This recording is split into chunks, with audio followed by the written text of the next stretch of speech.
This is ugly, but today I'm going to show you how to fix that when I make custom emblems at home for this vehicle.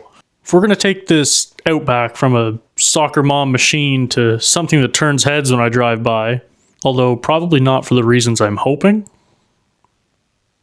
then we're going to want it to look like it didn't come straight from a junkyard. It did.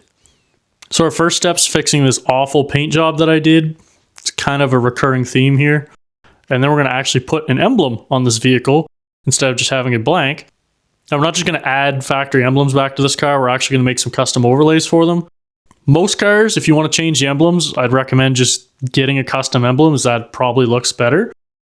But this is an Outback, and nobody makes custom emblems for these, as far as I can tell. And you can buy overlays, but even then, I'm just going to show you how we can do it at home. So I'm going to be using a mix of both vinyl wrap and vinyl sticker sheets, so don't get them confused, they are different. And as well, I own a vinyl cutter, which I'll be using. If you don't own a vinyl cutter, you could probably get a print shop or a friend to make this for you. It's not hard, and it shouldn't be super expensive.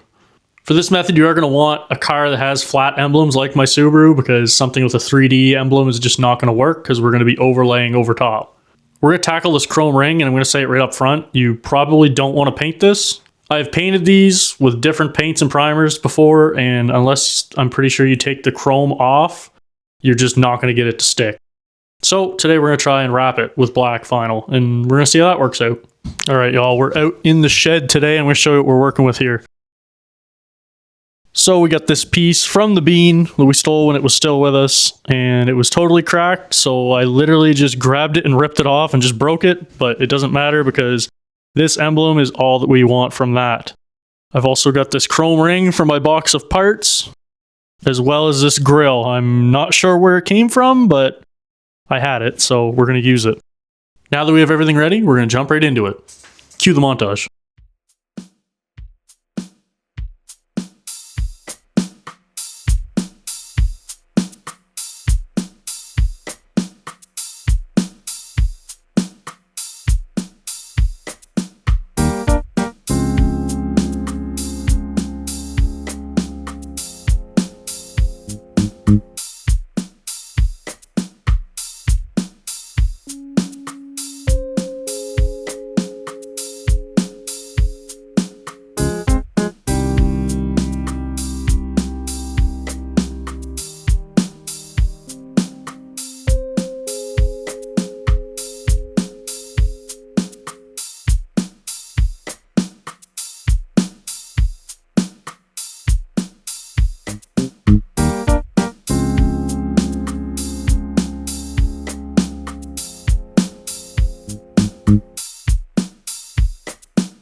So if you're paying attention, you may have noticed that the grill switched from chrome to black during the montage, so I'm going to explain that really quick.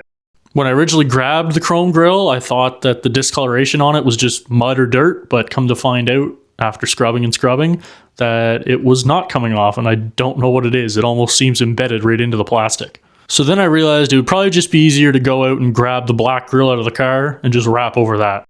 Here's a little bonus clip of me spilling expired back to black all over the place.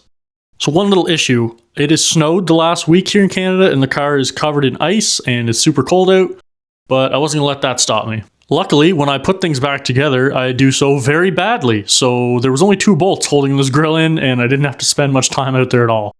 Just in case you didn't want to sleep tonight, here's what an Outback looks like with its face missing. You can see the grill I had in the car does not have any of this weird brown marking. It does have, however, this shitty black paint job.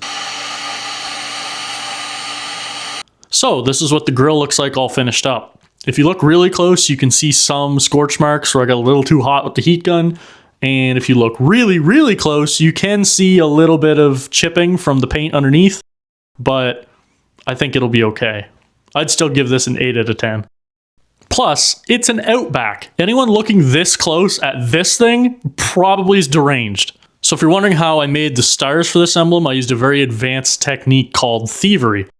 So I'm over at the computer and I got the Subaru logo loaded up on the program.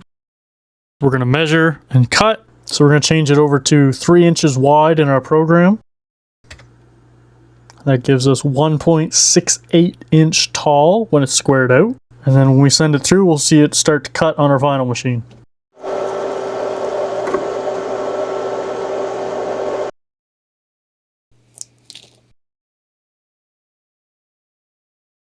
So now we're just going to cut with a razor.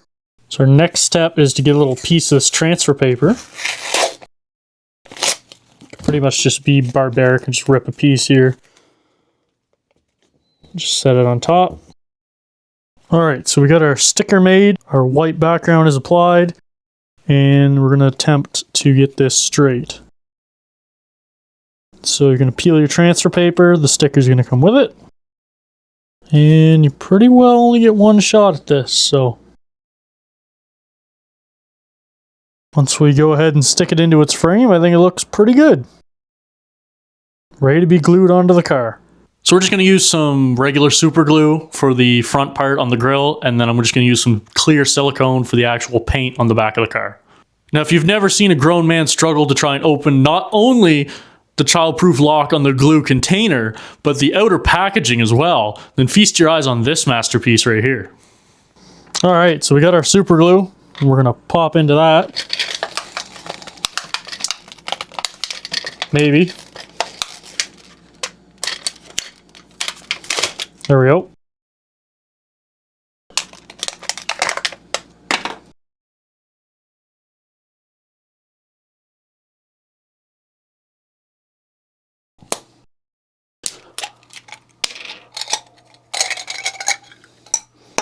But it gets much, much worse than just struggling with the packaging.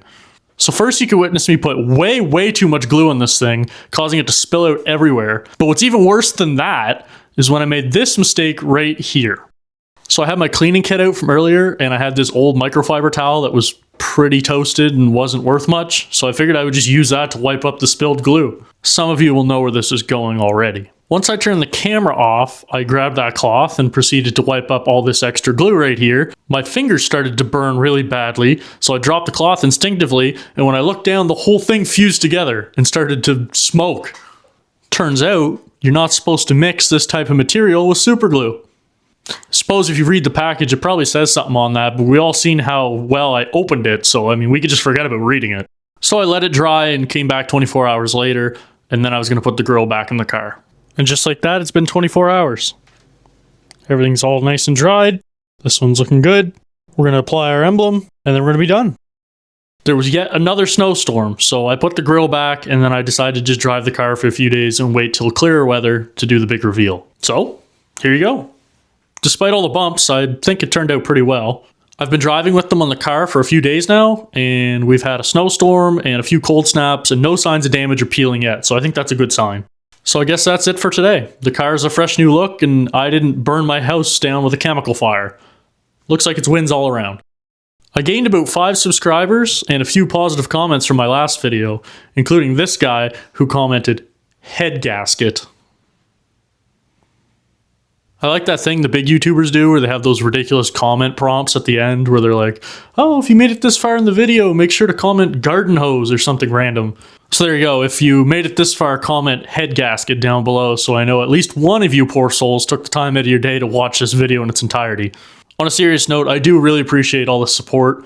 I had this guy here that commented that it's the greatest video he's ever seen in his life. I'm not making that up. I cannot imagine watching something that I created and thinking that, but it actually really made my day when I read that and made me happy, so I appreciate it. Thank you very much. I was honestly expecting to get about 10 or 15 views, 0 engagement, but it actually grew to over 200 views in just over a week, so I really appreciate it. It's my dream to be able to make these stupid little videos full time, so if you'd like to see more of this in the world, Make sure to like, comment, and subscribe, please. I'm committing to weekly uploads, so stay tuned next week when we test out if those LEDs that blind you on the highway are really worth all the pain and agony that it puts the everyday commuter through.